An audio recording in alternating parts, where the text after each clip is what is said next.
तो साथियों नमस्कार और स्वागत है आप सभी का हमारे YouTube चैनल स्टडी सर्किल में। और इस वीडियो में हम बात कर रहे हैं करंट अफेयर के तहत डॉक्टर पुष्पक भट्टाचार्य समिति के बारे में, जिसका गठन हाल ही में आरबीआई के द्वारा 26 दिसंबर 2024 को किया गया है। तो आरबीआई के द्वारा वित्तीय क्षेत्र में आर्टिफिशियल इंटेलिजेंस यानी कि एआई के जिम्मेदार एवं नैतिक इस्तेमाल के लिए एक 8 सदस्यीय समिति का गठन किया गया है, जिसके अध्यक्ष डॉक्टर पुष्पक भट्टाचार्य जी हैं। और उन्हीं के नाम पर इस समिति का नाम डॉक्टर पुष्पक भट्टाचार्य समिति रखा गया है, क्योंकि ये इसके अध्यक्ष हैं। और कुल इस समिति में सदस्य जो हैं अध्यक्ष मिलाकर 8 हैं। तो अगर बात करें प्रश्न का कैसा बन सकता है, तो वो भी हम चर्चा करेंगे लास्ट में। तो अगर हम पहले इस समिति की बात करें, डॉक्टर पुष्पक भट्टाचार्य समिति की, तो डॉक्टर पुष्पक भट्टाचार्य समिति 26 दिसंबर 2024 को आरबीआई के द्वारा इसका गठन किया गया है और डॉक्टर पुष्पक भट्टाचार्य इसके अध्यक्ष हैं। और डॉक्टर पुष्पक भट्टाचार्य के बारे में अगर हम बात करें तो ये महान कंप्यूटर साइंस और इंजीनियरिंग डिपार्टमेंट के प्रोफेसर हैं। इसके अलावा बहुत सारी बुक इन्होंने लिखा है। और इस समिति के कार्य की अगर हम बात कर लें, जो पुष्पक भट्टाचार्य समिति है, इसके अगर हम काम की बात करें तो यह वैश्विक और घरेलू स्तर पर वित्तीय सेवाओं में आर्टिफिशियल इंटेलिजेंस की स्वीकार्यता के वर्तमान स्तर का आकलन करने का काम करेगी। साथ ही साथ वैश्विक स्तर पर वित्तीय क्षेत्र पर ध्यान केंद्रित करते हुए एआई पर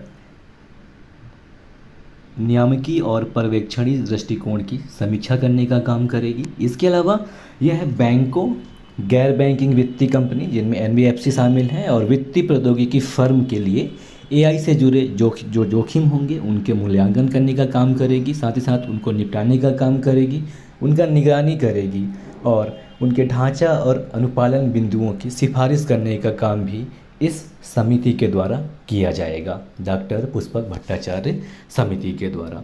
अब थोड़ी सी अगर हम आर्टिफिशियल इंटेलिजेंस की अगर हम बात करें कि आर्टिफिशियल इंटेलिजेंस क्या है, तो आर्टिफिशियल इंटेलिजेंस या कृत्रिम बुद्धिमत्ता, इसमें क्या होता है कि जैसा कि आप देख रहे हैं कि बहुत सारे काम जो हैं एआई के माध्यम से हो रहे हैं और यह रचनात्मक कार्य करने में भी सक्षम है। तो क्या वित्तीय क्षेत्र पर इसके क्या दुष्परिणाम हो सकते हैं, उससे निपटने के लिए ही डॉक्टर पुष्पक भट्टाचार्य समिति का गठन किया गया है। तो जो ये एआई है यानी कि आर्टिफिशियल इंटेलिजेंस एक ऐसा क्षेत्र होता है जहां कंप्यूटर को इंसानों की तरह सोचने एवं सीखने की क्षमता प्रदान की जाती है।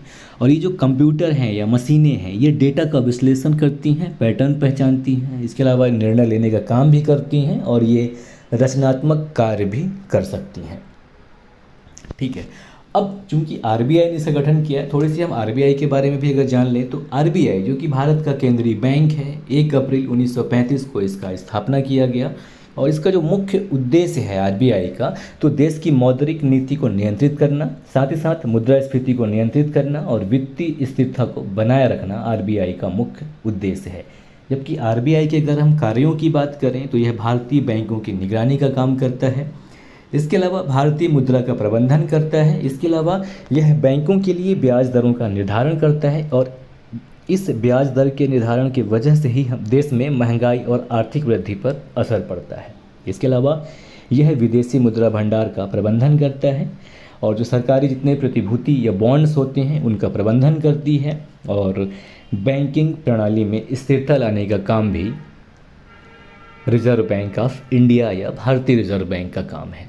ठीक है, अब बात करें कि ये जो डॉक्टर पुष्पक भट्टाचार्य समिति है, इस पर सवाल अगर पूछे, जो कि करंट अफेयर का है, 26 दिसंबर को इस समिति का गठन किया गया, तो सवाल कुछ इस प्रकार से हो सकता है कि आरबीआई के द्वारा आर्टिफिशियल इंटेलिजेंस के जिम्मेदार एवं नैतिक इस्तेमाल के लिए किस समिति का गठन किया गया है, या जिस समिति का गठन किया गया है उसके अध्यक्ष कौन है, या किस दिनांक को इसे गठित किया गया था। ठीक है, तो 26 दिसंबर को डॉक्टर पुष्पक भट्टाचार्य समिति का स्थापना किया गया और इसे वित्तीय क्षेत्र में आर्टिफिशियल इंटेलिजेंस के जिम्मेदार एवं नैतिक इस्तेमाल के लिए स्थापित किया गया है ना। नमस्कार, जय हिंद।